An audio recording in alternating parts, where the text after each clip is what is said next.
हमारा जो मुख्य उद्देश्य जो है समाज का सेवा करना है, तो वो समाज की जो सेवा है सबसे किफ़ायती दर में। ये नहीं देखना है कि हमें एक व्यक्ति से, एक जो अभिभावक से ज़्यादा पैसा उनसे लेना है, वरन सबसे कम पैसे में ही उनको अच्छा उच्च शिक्षा अगर हम उनको दे पाएँ, तो ये हमारा मेन ऑब्जेक्टिव और एम था हमारे बिशप का भी, जो उन्होंने इस तरह का एक व्यू के साथ, इस जो ड्रीम के साथ हमारे स्कूलों को वो प्रारंभ किया था। उन सब में उनकी एक ही इच्छा था, हम कभी भी बड़े बड़े स्कूल के साथ कभी भी हम कॉम्पीट नहीं करना चाहते, लेकिन हमारे यहाँ क्वालिटी मेंटेन करेंगे तो कई बच्चे ऐसे हैं जिनमें जो काबिलियत है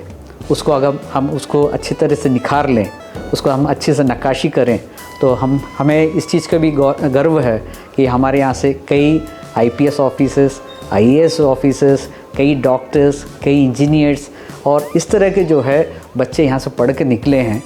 जैसे छोटे छोटे शहरों में हमारे चर्च हैं, तो इस चर्च में जहाँ भी हमारे मेंबर्स हैं वहाँ पे हम लोग छोटी तरीके से एक शुरुआत करते हैं कि एक नर्सरी स्कूल पहले खोल लें। नर्सरी से फिर ग्रेजुअली अगर उसमें धीरे धीरे वो बढ़ते जाएं तो फिर धीरे से हाई स्कूल हो गया, फिर हायर सेकेंडरी स्कूल हो गया, इस तरह से धीरे स्कूल करते हुए, लेकिन हम सबसे इकोनॉमिकल जो फ़ीस जो है, हम सबसे इकोनॉमिकल फ़ीस ही कलेक्ट करते हैं। और बाकी हमारे फ़ीस और बाकी स्कूलों के फ़ीस के उनके एवज में अगर कंपैरिजन किया जाए तो आप देखते हैं, आपको इसमें ये दिखेगा कि हमारा फ़ीस जो है बहुत ही कम है। आज जो है हम काफ़ी आधुनिक युग में रहते हैं। इस आधुनिकरण के इस युग में कहीं ना कहीं सोशल मीडिया और कहीं ना कहीं मोबाइल और कहीं ना कहीं इंटरनेट जो है वो पॉजिटिव और नेगेटिव, सकारात्मक और नकारात्मक दोनों तरीके से उसका एक रोल है। तो पेरेंट्स को इस चीज़ में ज़्यादा उनको जो है वो ज़्यादा बच्चों पे कंसंट्रेट करें और बच्चों को हर एक वो एक्टिविटी को वो वॉच करें कि किस तरह से जो है बच्चा किस दिशा की ओर जा रहे हैं। हम इस आधुनिकरण के इस युग में कई बार जो हम अपने बच्चों के लिए हम टाइम दे नहीं पाते, तो इस वजह से क्या होता जाता है, हमारे बच्चे जो हमारे हाथ से छूट जाते हैं। तो हर दिन या कम से कम हफ्ते में एक बार बच्चे के जो है नित्य उनके जो उनका जो नित्य कार्यक्रम है उन पे आप थोड़ा सा गौर करें।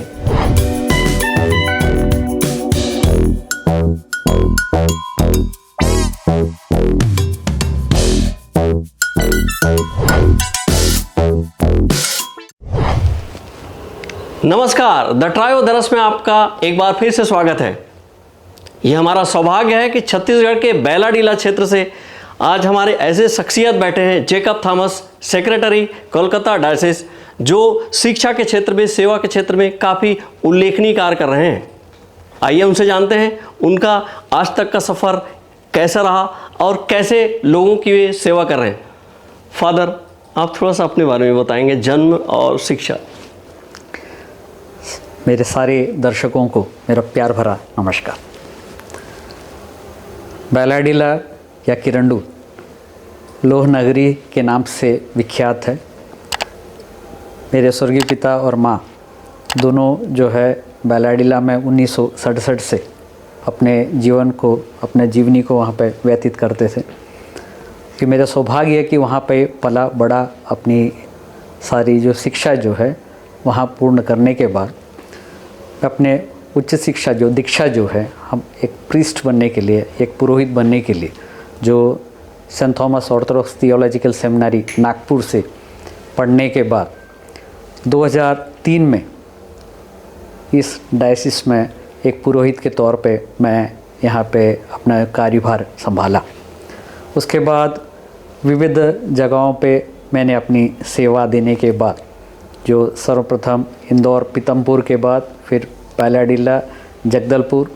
उसके बाद कोरबा से फिर बोकारो के बाद फिर कुवैत के बाद फिर भोपाल से फिर सीधा रायपुर से फिर अब लास्ट में अब भिलाई, जो मेरी पड़ाव यहाँ पे जो अभी फ़िलहाल के जो पड़ाव है यहाँ पे आके इस डायसिस का सचिव बना हूँ। और साथ साथ में एक पुरोहित के तौर पर भी, एक प्रीस्ट के तौर पर भी मैं कार्य कर रहा हूँ। साथ में एक स्कूल का एक प्रिंसिपल के तौर पर भी मैं अपना कार्य को अभी मैं निभा रहा हूँ। फादर, मुझे ये बताइए कि बैलाडीला जैसे क्षेत्र में आप रहे, प्राइमरी शिक्षा वहाँ हुई है, तो ऐसे वाकया कहें या इस टाइप पे जो अपने आप को सेवा के लिए पूरा जीवन समर्पित कर देना, वो पल बताएंगे आपने कैसे सोचा कि मुझे सेवा ही करना है? आप जिस तरीके से का आपका एजुकेशन है, आपका फील्ड है, तो आप दूसरे क्षेत्र भी चुन सकते थे, आपने सेवा का क्षेत्र ही कैसे चुना? मैं 1997 से भिलाई और जगदलपुर में अपना नौकरी कर रहा था। मैं नौकरी करने के वक्त मेरे जीवन में एक छोटा सा जिज्ञासा या एक छोटा सा कयास आया कि क्यों ना इंसानियत का सेवा में ही अपने जीवन को व्यतीत करना है। तो उस आग्रह को मैंने अपने पूर्व सियाधीश जो स्टेफानुस मार तेओदोसियुस, जो इस डायसिस के सबसे प्रथम सियाधीश थे, उनके पास मैंने आया और अपने आग्रह को मैंने प्रकट किया। उन्होंने भली भांति, क्योंकि मैं ही पला बड़ा था, तो उस चीज़ पे मुझे काफ़ी बढ़ावा दिया और मुझसे कहा कि ठीक है, आप अपना दीक्षा लेते हुए साथ साथ में ये जो शिक्षा के भाव में या मन के आपके अंदर में जो एक छोटा सा जो भाव आपने जो जलाया है, उस चीज़ को भली भांति और उसका रोशनी उसको देते हुए अच्छे नेक रास्ते में चलते हुए मानवता और अपने धर्म के साथ साथ दूसरों के समाज सेवा में भी अपने आप को मैं अपने जीवन को उसमें व्यतीत कर सकता हूँ। तो उन्होंने मुझे एक मार्गदर्शन दिया, तब से इस रास्ते में मैं चल पड़ा हूँ। छत्तीसगढ़ में एमजीएम ग्रुप जो एजुकेशन के मामले में जो सेवाएं दे रहे हैं, उसकी काफ़ी एक नाम है, एक विश्वसनीयता है, उसके विषय में बताएंगे? MGM मार ग्रिगोरियोस मेमोरियल। मार ग्रिगोरियोस हमारे 19वें सदी के जो प्रारंभ में हमारे चर्च के एक महान और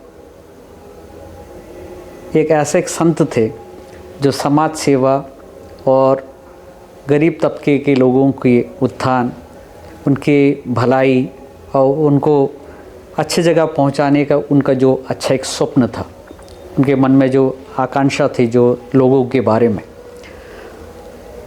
वो स्वप्न या फिर उनके जो अभिलाषा, जो मन में जो अभिलाषा था कि हर एक इंसान जो है वो पढ़ा लिखा होना चाहिए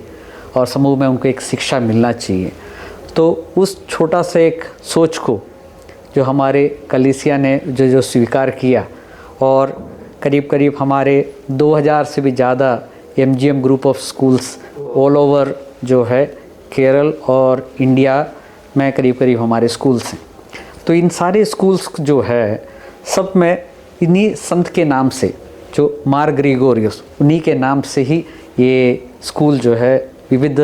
सिया में इसके संचालन किया जा रहा है। तो ये सौभाग्य की बात है कि हमारे डायसिस, जो हम सिया के नाम से भी जानते हैं, सिया या डायसिस जो है इसका इंग्लिश वर्शन है,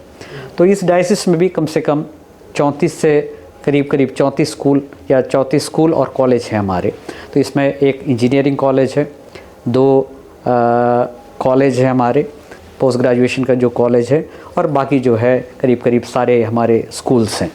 सर, MGM ग्रुप ब्रांड है एक, तो दूसरे ग्रुप से, दूसरे इंस्टीट्यूट से अंतर कैसे, क्या विशेषता है? देखिए, हमारा जो मुख्य उद्देश्य जो है समाज का सेवा करना है। तो वो समाज की जो सेवा है सबसे किफ़ायती दर में, ये नहीं देखना है कि हमें एक व्यक्ति से, एक जो अभिभावक से ज़्यादा से ज़्यादा पैसा उनसे लेना है, वरन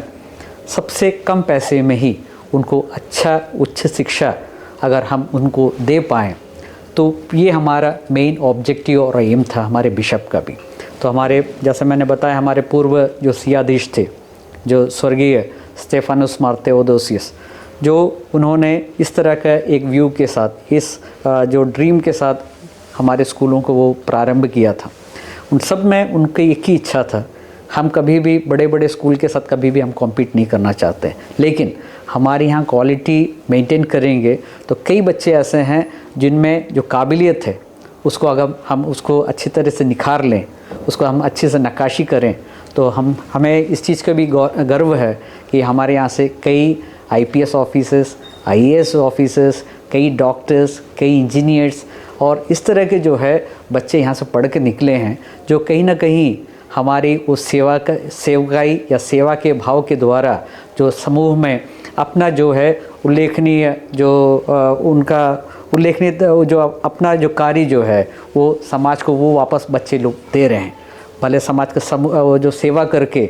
वो हमारा भी नाम रोशन कर रहे हैं कि आज नहीं तो कल वो बोल रहे हैं कि हमने MGM से अपने दीक्षा लिया था करके। फादर, पर जिस तरीके से अभी व्यवसायीकरण हो गया, शिक्षा भी एक प्रकार से बगैर पैसे का बहुत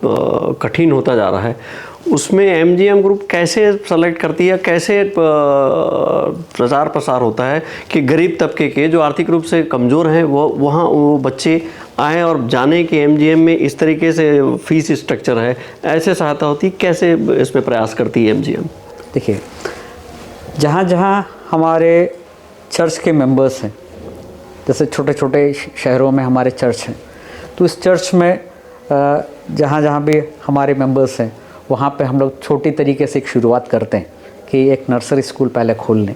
नर्सरी से फिर ग्रेजुअली अगर उसमें धीरे धीरे वो बढ़ते जाएं तो फिर धीरे से हाई स्कूल हो गया, फिर हायर सेकेंडरी स्कूल हो गया, इस तरह से धीरे स्कूल करते हुए, लेकिन हम सबसे इकोनॉमिकल जो फ़ीस जो है, हम सबसे इकोनॉमिकल फ़ीस ही कलेक्ट करते हैं। और बाकी हमारे फ़ीस और बाकी स्कूलों के फ़ीस के उनके एवज में अगर कंपैरिजन किया जाए तो आप देखते हैं, आपको इसमें ये दिखेगा कि हमारा फ़ीस जो है बहुत ही कम है। और इस तरह से जो है समाज भी वो देखता है कि एक जगह फ़ीस इतना है, अगला जगह फ़ीस इतना है, लेकिन CBSE पैटर्न होते हुए या CBSE स्कूल होते हुए भी कम से कम दर में अगर अच्छा एजुकेशन आपको अगर मिल जाए, अच्छा शिक्षा आपको मिल जाए, तो क्यों ना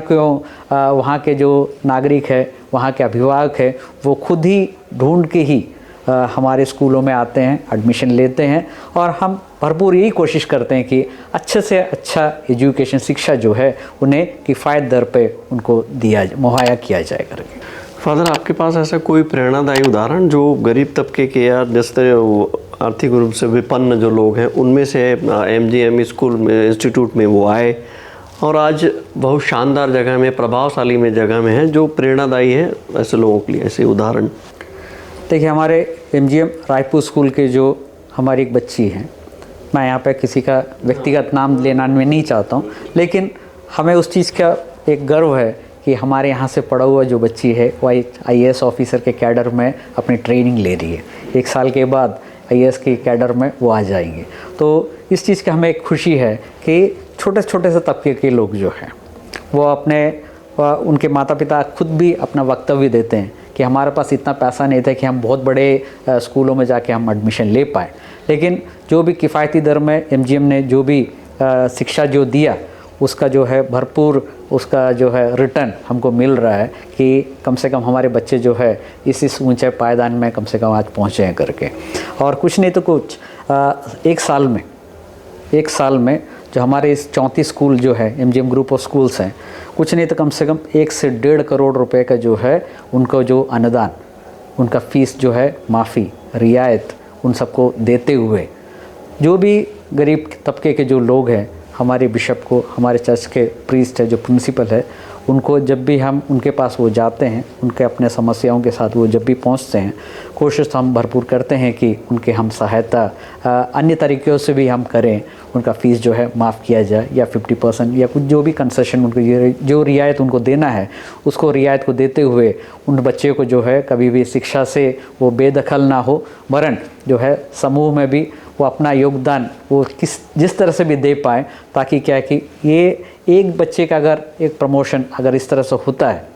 तो वो कम से कम 10 लोगों को ये बोलेगा कि कम से कम यहाँ पर आप पढ़िए और पढ़ने के बाद जो है आपको जो है अच्छा शिक्षा किफ़ायत दर में इस संस्था के द्वारा आपको जो प्रदान कर रहा है। तो ये ऑटोमेटिक हमारे लिए एक एडवर्टाइजमेंट है कि हमारे जो बच्चे जो भी पढ़ के निकल रहे हैं वो भरपूर दूसरों को ये कहता है कि आप यहाँ पर पढ़िए और आपको अच्छा शिक्षा जो है कम से कम दर में आपको वहाँ पर मिल जाएगा। आप फादर हैं, अभी सभी स्कूल आपके जो MGM के सभी स्कूल हैं आपके लिए समान है, सब अच्छे हैं, सब आपके बच्चे हैं। पर उनमें कुछ इंस्टीट्यूट का बताएंगे कि उसमें विशेषता क्या है, उनका जो बेस्ट तो सभी हैं आपकी नज़र में, पर उनकी क्वालिटीज़ थोड़ा बताना चाहें तो। देखिए, हमारे हर शहरों में अपने अपने, जैसे झारखंड में हमारा स्कूल है MGM बोकारो, जो हमारे MGM ग्रुप ऑफ स्कूल्स में सबसे अव्वल रहा है, क्योंकि शिक्षा के मामले में हो या खेल कूद के मामले में हो, को करिकुलर के मामले में हो, हर जगह जो है वो अपना नाम रोशन करता है। MGM रायपुर है, वो भी अपने सिरे से स्पोर्ट्स में हो गया, को करिकुलर एक्टिविटीज़ में हो गया। जैसा मैंने एक एग्जांपल आपको कहा कि कई IAS ऑफिसर हो गए, IPS ऑफिसर्स हो गए, इस तरह से जो है उनमें से चयनित होकर वो आगे आए हैं। तो इस चीज़ की हमें भी बहुत खुशी होती है, या हमारे दिन में भी जो है हम भी सीने से उस चीज़ के लिए प्रफुल्लित होते हैं कि हमारे स्कूल जो है कम से कम धीरे धीरे जो है जो राष्ट्र के जो नवनिर्माण में हम भी जो सर्वोपरि वो हम उसके साथ साथ उसके सहभागिता हमारे डायसिस जो है शिक्षा के द्वारा या शिक्षा के माध्यम से हम राष्ट्र के निर्माण भी कर रहे हैं। तो इस चीज़ के लिए भी हमें काफ़ी खुशी है कि हम धीरे धीरे उस पद पे अग्रसर हैं करके। फादर काफ़ी लंबे अरसे से शिक्षा के इसमें सेवाएं दे रहे हैं। आपको क्या लगता है वर्तमान शिक्षा जिस तरीके से लोगों के बीच प्रासंगिक है, या उसमें कुछ चेंजेस या कुछ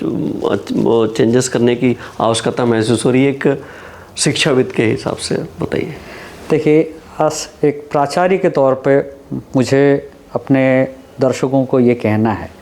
कि आज जो है हम काफ़ी आधुनिक युग में रहते हैं। इस आधुनिकरण के इस युग में कहीं ना कहीं सोशल मीडिया और कहीं ना कहीं मोबाइल और कहीं ना कहीं इंटरनेट जो है वो पॉजिटिव और नेगेटिव,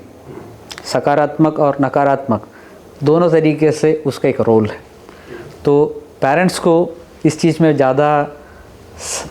उनको जो है वो ज़्यादा बच्चों पे कंसंट्रेट करें और बच्चों को हर एक वो एक्टिविटी को वो वॉच करें कि किस तरह से जो है बच्चा किस दिशा की ओर जा रहे हैं। हम इस आधुनिकरण के इस युग में कई बार जो हम अपने बच्चों के लिए हम टाइम दे नहीं पाते, तो इस वजह से क्या होता जाता है, हमारे बच्चे जो हमारे हाथ से छूट जाते हैं। तो हर दिन या कम से कम हफ्ते में एक बार बच्चे के जो है नित्य उनके उनका जो नित्य कार्यक्रम है उन पे आप थोड़ा सा गौर करें। और ऐसे भी जो समाज के जो नए आधुनिकरण में जो चीज़ खास करके मीडिया के मामले में जो भी आ रहा है सोशल मीडिया में, तो वहाँ पर आप लोग थोड़ा से जो है अपना प्रयास उस चीज़ पे ज़्यादा दें, ताकि बच्चे जो है उसके जो नेगेटिव इफ़ेक्ट में और ना जाके पॉजिटिव साइड या पॉजिटिविटी की ओर जो है अगर देखें, तो उसमें क्या है कि आपका बच्चा जो है कहीं ना कहीं आप जो उनको पढ़ा रहे हैं, जो शिक्षा दे रहे हैं, उस चीज़ के लिए भली भांति उसमें से एक अच्छा रिटर्न आपको मिल पाएगा। फादर, सबसे बड़ा पर्व थोड़े दिन में आसपास ही है, हमारे दर्शकों को क्या संदेश देना चाहेंगे क्रिसमस पर्व के अवसर पर? क्रिसमस जो है हमारे ईसाइयों के लिए एक सबसे बड़ा एक दिन भी है, जो प्रभु यीशु मसीह का जन्म आज से 2000 साल पहले इस पृथ्वी में मानवता की रक्षा, उनके उत्थान के लिए हुआ था। उस संदेश में ये कहना चाहते हैं, मसीह हम सब के लिए हमारे जो है उनका एक वर्ड है इम्मानुएल, परमेश्वर हमारे साथ। तो हम जो भी इष्ट देवता की देवी की हम पूजा भी करते हैं, हम सबों को हमारे दिल में भी वो एक कयास रहता है कि परमेश्वर मेरे साथ है कि नहीं। तो इस मसीह के खास करके हम क्रिश्चियंस की, ईसाइयों की इस बड़े पर्व में हमारे दिल के अंदर में एक सबसे बड़ा एक मैसेज है कि परमेश्वर हमारे साथ है। तो हम जो भी कार्य कर रहे हैं, जो भी हमारे दिनचर्या है, उन सबों में और हर दिन परमेश्वर हमारे साथ है, इस विश्वास के साथ हर मसीही आगे बढ़े। बस यही हमारी एक कामना और आकांक्षा, और हमारे मन में जो आशा भी उनके लिए उस प्रकार ही है। क्योंकि अगर हम इस प्रकार हम मानेंगे कि परमेश्वर हमारे अंदर है, तो हम जो भी करेंगे अच्छे ही करेंगे, कभी भी दूसरों का बुरा नहीं करेंगे। तो अगर मसीह या परमेश्वर हमारे साथ है, तो हर चीज़ इस दुनिया में करने के लिए परमेश्वर हमें बल और शक्ति देता है। तो उसी विश्वास के साथ मसीही लोग तत्पर हैं और आगे अपने कर्म पथ पे बढ़ते जा रहे हैं। तो ये एक संदेश मैं सबको देना चाहता हूँ कि परमेश्वर आपके साथ है और परमेश्वर के जो इस बड़े दिन में, खास करके क्रिसमस के इस बड़े पर्व में आप सबों को सारे बधाइयाँ और सारे शुभकामनाएं मैं देना चाहता हूँ। और एक नव वर्ष की ओर हम अग्रसर हैं। इस नव वर्ष में भी परमेश्वर आप सबों को बहुतायत आशीषों से और अनुग्रहों से आपके जीवन को नवाजे, ताकि आपका जो नया साल है वो भी अच्छा बीते, ऐसा प्रार्थना मैं करता हूँ। आपने देखा, सुना, समझा कि प्रेरणादायी व्यक्तित्व कैसा होता है। Doctor Jacob Thomas, Calcutta diocese के सेक्रेटरी, इन्होंने बताया कि कैसे एक बैलाडीला क्षेत्र से निकलकर इन्होंने शिक्षा के क्षेत्र में सेवा दी और अभी भी दे रहे हैं और कोशिश कर रहे हैं कि समाज के में शिक्षा के मामले में उत्थान हो सके। अब फिर कभी एपिसोड में किसी प्रेरणादायी व्यक्तित्व के साथ। नमस्कार।